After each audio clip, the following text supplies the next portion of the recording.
नमस्कार बालमित्र मैत्रिणींनो, मी मंगला वलगावकर. माझं मंगला आजीच्या धमाल गोष्टी नावाचं यूट्यूब चॅनल आहे आणि मला माहिती आहे तुम्ही माझ्या गोष्टीची वाट पाहता आणि मी पण तुम्हाला गोष्ट सांगायला उत्सुक असते. रोज नवीन नवीन नवीन गोष्टी सांगत असते. आता आजी मी गोष्ट सांगणार आहे ना, त्या गोष्टीचं नाव आहे चंदनाची बाग. काय नाव आहे गोष्टीचं? चंदनाची बाग. बरं का, एक राजा असतो बरं का. आता चांगलं चाललेलं असतं त्याचं राज्य, सगळेजण सुखी असतात. त्याच्या राज्यामध्ये एक लोहार असतो बरं का. तो लोहार खूप प्रामाणिक असतो, सात्विक असतो आणि अगदी त्याची वृत्ती काय असते, खूप चांगली असते. एकदा राजवाड्यात काहीतरी काम पडतं, आणखीन तो लोहाराला बोलवतो. तर लोहार त्याचं काम राजाचं अगदी अतिशय उत्कृष्ट करतो बरं का. मग राजा त्याच्यावर खूप होतो. तसंही राजाला त्या माहीतच असतं की हा जरी लोहार असला तरी हा प्रामाणिक आहे, सात्विक वृत्तीचा आहे, अतिशय चांगला आहे, लोकांना मदत करतो, ही त्याची कीर्ती राजाच्या कानावर गेलेलीच असते. मग राजा त्याला त्याच्या कामाचा मोबदला म्हणून जे काय द्यायचं ते देतो आणि त्याने काम अगदी मन लावून उत्कृष्ट केले म्हणून चंदनाची बाग त्याला बक्षीस देऊन टाकतो. आता तुम्हाला माहिती आहे चंदन किती महाग आहे आणि किती दुर्मिळ पण आहे ना. पण आता त्या लोहाराला काही माहीत नसतं ही चंदनाची झाडं आहेत वगैरे. तो काय करतो, ती लाकडं जाळतो आणि त्याचा कोळसा करतो आणि तो कोळसा वापरतो.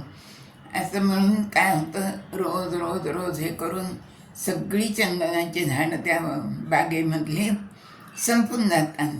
बरेच दिवसांनी राजा त्या भागात फेरफटका मारतो आणि तेव्हा त्याचं लक्षात येतं, अरेकडे आपण ह्या लोहाराला चंदनाची बाग दिली होती बक्षीस, आपण बघूया ती बाग किती बहरली, किती काय टवटवीत आहे, आणखीन झाडं काही वाढली आहेत का बघूया, असं म्हणून तो त्या बागेत जातो बरं का. बागेत गेला तर राजाला एकही चंदनाचं झाड दिसत नाही. राजाला आश्चर्याचा धक्का बसतो अगदी. मग राजा त्या लोहाराला बोलवून घेतो आणि विचारतो, अरे मी चंदनाच्या झाडांची बाग दिली होती, ह्या बागेमध्ये एकही झाड कसं काय उरलं नाही, काय केलं तू सगळ्या झाडांचं? तर तो लोहार सत्यवचनी असतो ना, तो खरं खरं सांगून टाकतो, काही नाही, मी रोज ते लाकडं जाळले म्हणे, कोळसा केला आणि तिथं लाकडं सगळी आता संपून गेली म्हणे. आता काही चंदन, आता माझ्या बागेत एकही झाडही नाही आणि एकही लाकूडही उरलेलं नाही. मग राजा म्हणतो, अरे एखादं तरी लाकूड असेल बघ म्हणे. तर तो म्हणतो, नाही हो, रोजच तर मी पाहतो एकही लाकूड नाही. तरी पण राजा म्हणतो, अरे तरी पण विचार, एखादं लाकूड असेल म्हणे शिल्लक. मग तो लोहार जरा विचारात पडतो बरं का. आणि मग त्याच्या लक्षात येतं की आपल्या फावड्याचा जो दांडा आहे ना, त्याचं लाकूड मात्र त्या बागेतलं आहे म्हणून. मग तो राजाला सांगतो की हो हो, ह्या फावड्याचा जो दांडा आहे ना, तो बागेतल्या लाकडाचा आहे म्हणून. मग राजा म्हणतो, जा तू आता आणि हे लाकूड विकून ये म्हणून. तो लोहार जातो गावामध्ये, ते लाकूड विकतो आणि त्याला भरपूर किंमत येते अगदी, कारण ते चंदनाचं असतं ना. आणि मग लोहाराला खूपच आश्चर्य वाटतं. मग लोहार परत आल्यावर राजा म्हणतो, विकलं का लाकूड? हो म्हणे विकलं. किती किंमत आली? तर तो म्हणतो, भरपूर किंमत आली म्हणे. मग राजा म्हणतो, अरे वेड्या, इतकं किमती सगळं मी बाग दिली होती तुला चंदनांच्या झाडाची, की जे दुर्मिळ आहे आणि जे अतिशय महाग आहे आणि जे अमूल्य आहे, ज्याची तुलनाच कशाशी होऊ शकत नाही, अशी बाग मी दिली होती म्हणे तुला. पण तुला काही लक्षात आलं नाही, तू कोणाला विचारलं नाही किंवा मलाही विचारलं नाही की ही झाडं कशाची आहेत म्हणून. आणि खुशाल ती सगळी झाडं तू जाळून त्याचा कोळसा केलास आणि सगळी बाग नष्ट केलीस म्हणे. तर असं नाही करायला पाहिजे. तर त्यालाही खूप हळहळ लागते बरं का त्या लोहाराला, की आपलं चुकलंच म्हणून. तर आपलंसुद्धा असंच आहे. आपल्याला हा जो मनुष्य जन्म मिळाला आहे ना, तो अतिशय दुर्मिळ आहे आणि अतिशय मौल्यवान आहे. पण आपल्याला त्याचं मूल्य कळत नाही ना, माहितीच नसते याची किंमत.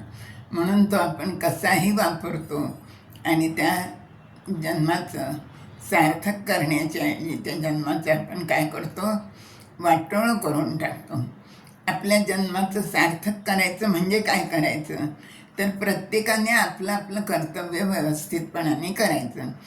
त्यालाच गीतेने स्वधर्म म्हणलेला आहे. आता तुम्हा मुलांचं स्वधर्म काय आहे, तुम्ही विद्यार्थी आहात ना, तर तुम्ही आईवडिलांची आज्ञा पालन करायचं, अभ्यास भरपूर करायचा, शाळेत नियमित जायचं, नियमित खेळायचं, आईवडिलांची सेवा करायची. हा तुमचा स्वधर्म आहे. कारण आता हे तुमचे ज्ञान मिळवण्याचे दिवस आहेत. जितकं ज्ञान मिळेल तेवढं मिळवायचं. हा तुमचा स्वधर्म आहे.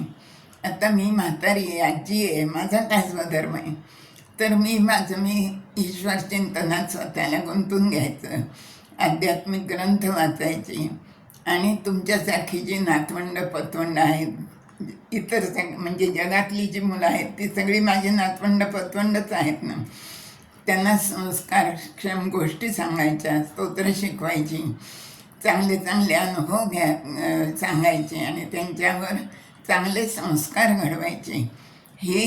हा माझा स्वधर्म आहे. प्रत्येकाचा स्वधर्म त्याच्या वयाप्रमाणे जन्माप्रमाणे असतो.